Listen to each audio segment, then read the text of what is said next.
Is it true that you are related to Robert Burns, the poet?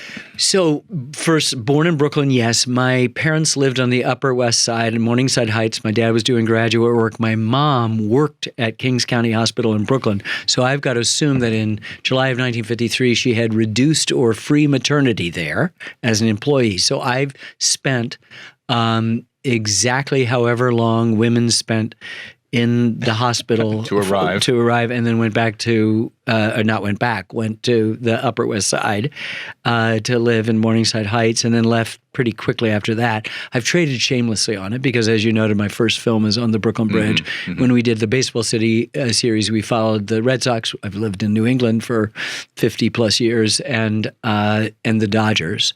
I've done a portrait of Jackie Robinson, and somehow people have translated it into what neighborhood, and I say Flatbush, but I spent maybe 3 days there and don't remember much about it. All of my daughters and all of my grandchildren live in Brooklyn. So I have not spent a night there, though, since I have a little pied-à-terre. I live in New Hampshire, where they were all raised, but I have a little pied-à-terre in Lower Manhattan. And so I have not spent a night in Brooklyn since the summer of 1953, which is 71 plus years ago. When you came home in your swaddle. When I came home in my swaddle, yeah.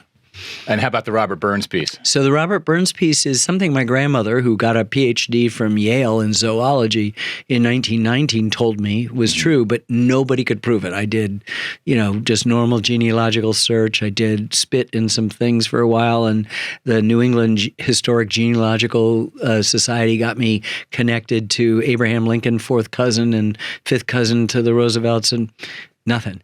But Skip Gates on Finding Your Roots did mitochondrial DNA, which is, and got a hit of a cousin and an aunt, which is close enough for me. The biggest thing is I was on a cultural tour. The State Department sent me to London and to Edinburgh, Glasgow actually, and we had a day off, and I took my then 12 or 13-year-old daughter, number two daughter, down to the Burns cottage. And we'd always seen his picture as a kind of silhouette or just an engraving in the frontispiece of a book.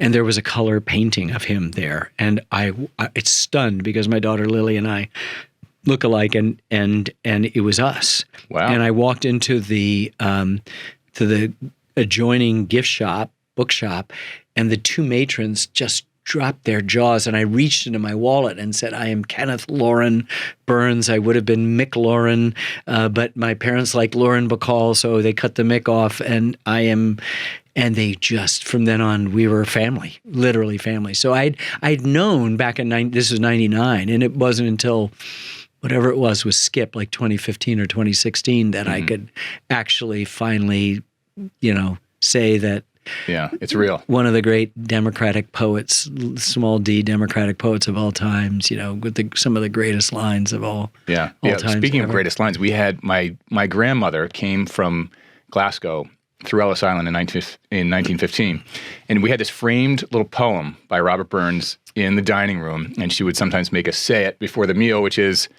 if I can get it right, and I'll sort of Americanize it because it had the Scottish, jargon, but some have meat and cannot eat, and some would eat that want it. But we have meat and we can eat, and for the Lord we thank it. Exactly. So you know the one. I have exactly that framed, which I found in an old flea market sometime in the dining room at a little lake cabin that we have in New Hampshire.